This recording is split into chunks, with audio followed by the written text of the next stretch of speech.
Bonjour à toutes et tous. On se retrouve pour un nouvel épisode sur la chaîne Rose Communication.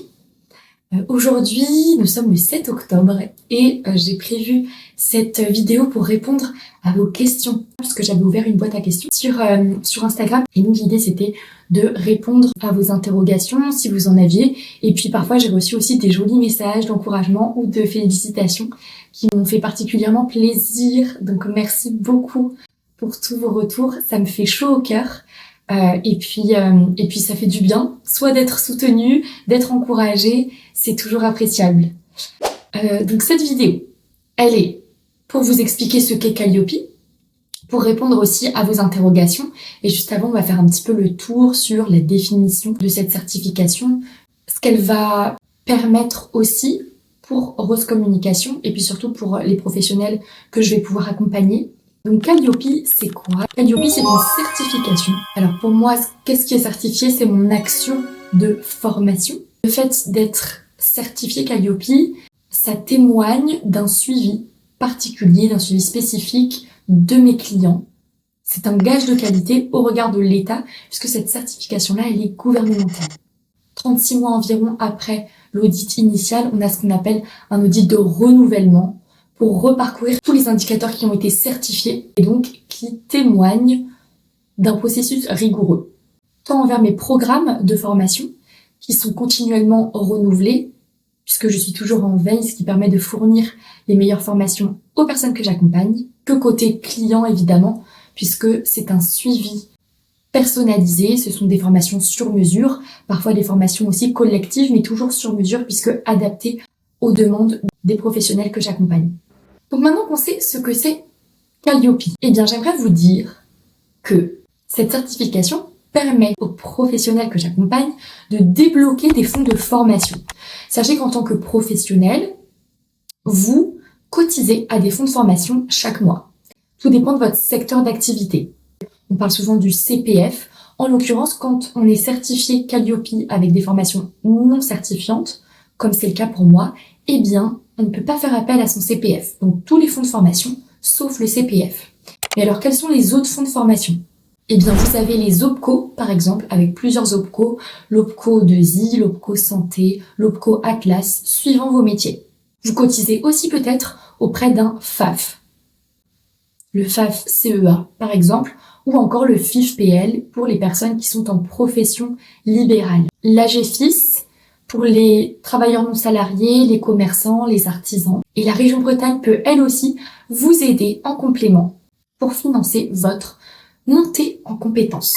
Donc renseignez-vous bien sur les fonds de formation auxquels vous cotisez pour pouvoir vous former à la maîtrise des réseaux sociaux, à la création de contenu pour faire des contenus photos, des contenus en carrousel, des contenus vidéo qui captent et retiennent l'attention de votre audience. Cette certification, de mon côté, en tant que formatrice, elle m'a invitée aussi à me renouveler et donc à créer une nouvelle stratégie de communication.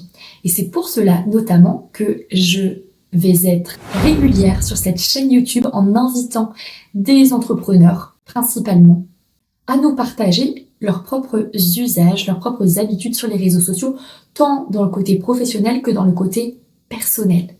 Vous pourrez vous inspirer vous-même de leur parcours et puis parfois aussi il y aura cet effet miroir suivant leurs expériences, leurs usages. Vous vous reconnaîtrez très certainement dans leurs dires et donc ça permet de se conforter parfois aussi et puis de se confronter à des nouvelles visions. D'ailleurs, si vous pensez à un invité particulier que vous aimeriez voir ou à qui ça pourrait plaire de passer sur cette chaîne, eh bien n'hésitez pas à lui envoyer cette vidéo ou à me contacter directement à mon adresse mail que je vais afficher juste ici pour que je puisse prendre contact avec elle ou avec lui et l'inviter pour avoir son témoignage. Alors c'est parti, maintenant on va passer aux réponses aux questions que j'ai reçues dans la boîte à questions Instagram. La première qui m'a fait beaucoup rire, on va voir si vous êtes un bon public, vous aussi. Calliope, c'est parce que tes formations sont quali. Elle était très facile celle-là. Alors, est-ce que ça veut dire qu'on peut utiliser notre compte CPF? Eh bien justement, comme je disais à l'instant, les fonds de formation que vous allez pouvoir solliciter, et parfois vous allez même pouvoir faire du cofinancement, ça veut dire que vous allez pouvoir faire appel à deux fonds pour pouvoir non pas avoir un financement partiel, mais un financement entier de votre formation, eh bien vous pouvez tout à fait faire appel à 2 fonds de formation. Par exemple, une aide de la région avec le FIFPL ou avec l'AGFIS par exemple. On retient tous les fonds de formation sauf le CPF. Parce que je ne propose pas des formations certifiantes, mais bel et bien des formations qui vous permettent une montée en compétences et qui participent au développement de votre activité professionnelle. Comment est-ce que j'ai vécu la certification Calliope ? Eh bien, je l'ai très bien vécu. Alors, pour vous expliquer un petit peu comment ça se passe, on a un auditeur ou une auditrice qui vient. Alors là, pour le coup, c'était ici, c'était à la maison, chez moi, puisque j'ai mon adresse de siège social chez moi. Mais en revanche, j'aurais pu aussi louer un espace extérieur pour pouvoir accueillir l'auditeur ou l'auditrice et passer la journée ensemble. Et on a parcouru donc les indicateurs qui me concernaient moi pour mon organisme de formation, puisque si j'avais fait par exemple du bilan de compétences, eh bien j'aurais été auditée sur d'autres indicateurs. Et donc là, ça concernait 22 indicateurs pour ma certification. Donc on les a balayés ensemble de 9h à 17h en direct. Vous savez ou pas si vous avez des non-conformités, c'est-à-dire une non-conformité mineure ou majeure. Si on a une non-conformité mineure, c'est que c'est une petite erreur et donc auquel cas vous avez 6 mois pour la corriger, et si vous avez une non-conformité majeure, cette fois-ci vous avez 3 mois pour corriger cette erreur, cette non-conformité, et envoyer les preuves à votre organisme certificateur pour leur montrer que vous avez fait des actions correctives et leur montrer que vous respectez bien le processus pour être certifié Calliope. Donc c'était une longue journée, mais qui s'est très bien passée. Je suis passée par l'organisme certificateur Certifopac, que je recommande fortement, parce que la communication a été très fluide. J'ai pas attendu trop longtemps, enfin très longtemps pour être auditée. J'ai pu choisir en plus ma date de certification. Parfois on vous l'impose. Là pour le coup j'ai pu la choisir, bon, même si finalement il y a eu un report. Mais voilà, globalement ils nous accompagnent très bien. Et puis de toute façon, si vous travaillez de façon rigoureuse, en étant organisé, en suivant bien les processus, eh bien, il n'y aura aucun problème. Alors maintenant, qu'est-ce que veut dire Calliope ? Effectivement, en fait, dans Calliope, il y a surtout Cali.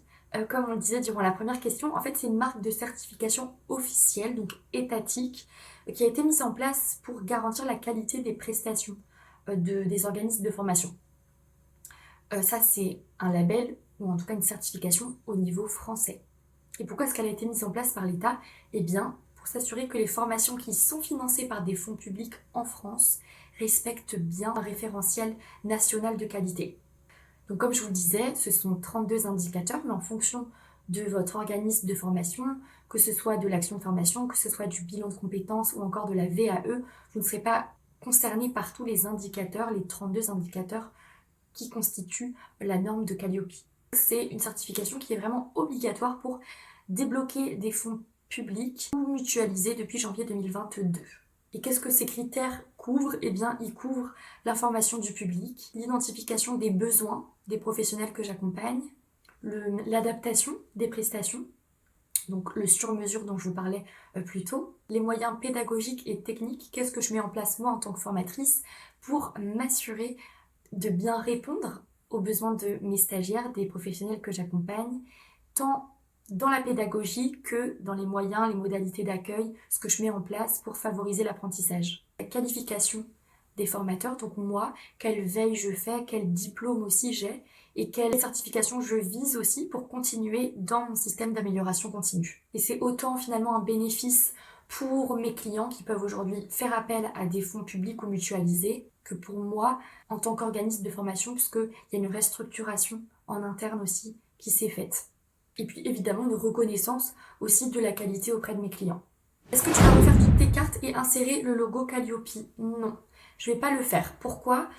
Parce qu'en fait, quand on est certifié Calliope, on a ensuite un cahier des charges à respecter, puisque Calliope est déposé à l'INPI, que c'est une marque et donc on ne peut pas l'utiliser comme on voudrait, mettre le logo Calliope partout comme on veut. Donc non du tout, ce ne sera pas indiqué sur mes cartes de visite, ce sera indiqué par contre sur mon site web et sur tous les documents les devis, tous les documents comptables, on ne fait pas non plus figurer la certification Calliope, en tout cas le logo. En revanche, il sera bien mis sur mon site web et je le mentionnerai très probablement aussi sur mes réseaux sociaux. Fais-tu du coaching en direct? Oui. Alors, donc je ne parle pas de coaching, mais bel et bien de formation. Je vais faire et des formations en direct et des formations en sous-traitance. En fait, en tant que formatrice, j'ai deux manières de fonctionner. Soit je me rends directement chez le client et on est sur de la formation sur mesure, dans la mesure où j'ai créé le programme de formation en fonction de son besoin. Si on a besoin d'une formation sur son image de marque, si on a besoin d'une formation spéciale Instagram, si on a besoin d'une formation spéciale LinkedIn, si on a besoin d'une formation spéciale LinkedIn pour le dirigeant ou une formation spéciale LinkedIn pour les salariés, puisqu'on met en place un employee advocacy, c'est-à-dire qu'on met en place un cahier des charges pour les employés, pour les salariés en interne, en définissant des profils ambassadeurs qui vont prendre la parole sur LinkedIn au profit de l'entreprise, puisqu'en fait, son image de marque va être valorisée grâce aux salariés. Donc tout ça, en fait, on a vraiment des formations sur mesure, que ce soit pour Instagram, pour LinkedIn, que ce soit pour YouTube, pour TikTok, tout ce qui est réseaux sociaux et également création de contenu. Comment est-ce qu'on crée un contenu qui va retenir l'attention? Et ça peut être un contenu statique, ça peut être un contenu carrousel, avec dans un même post plusieurs photos et ou vidéos, ou bien ça peut être aussi un contenu vidéo qui aura certains codes identiques, mais auxquels on va ajouter évidemment d'autres techniques marketing, d'autres techniques psychologiques pour pouvoir capter l'attention. Donc pour conclure, je fais des formations en direct, oui, pour mes clients directement chez eux, ou bien dans un espace de coworking autour de Lannion, ou bien aussi en visio. Et je le fais aussi en sous-traitance, notamment auprès de la MPL, la Maison des professions libérales, où je forme des professionnels libéraux, principalement issus des métiers du bien-être, à maîtriser Canva, donc la création de contenu, à maîtriser le montage vidéo, la création donc des vidéos au format vertical principalement, mais au format aussi horizontal si vous voulez faire des formats plus longs sur YouTube, comme je suis en train de faire par exemple.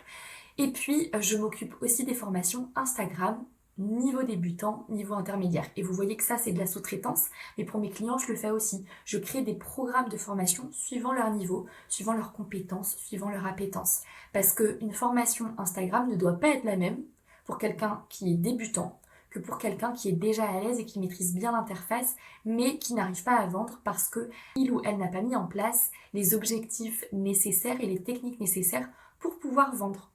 Alors, donc, le coaching en direct, ou plutôt la formation en direct, on y a répondu. Est-ce que tu fais plutôt de la formation individuelle ou en groupe? Eh bien, pour le coup, je fais plutôt de la formation en groupe. J'aime beaucoup le faire. J'aime aussi la formation directement en entreprise. Il se peut que ce soit une formation en groupe dans l'entreprise, mais en général, je fais plus de formations collectives qui débouchent d'ailleurs généralement sur 1 à 2 heures de formation ensuite individuelle pour répondre aux questions subsidiaires lorsqu'il y en a. Parce que lors des formations collectives, je réponds au plus aux questions individuelles évidemment, mais disons qu'on va aborder la formation dans sa globalité, où je vais vous guider pour vous dire quoi faire. Comme ça, vous avez toutes les clés ensuite pour réussir, mais l'idée, c'est d'avoir aussi un temps individuel a posteriori pour pouvoir revoir toute la stratégie qui aura été mise en place et ensuite la valider ensemble.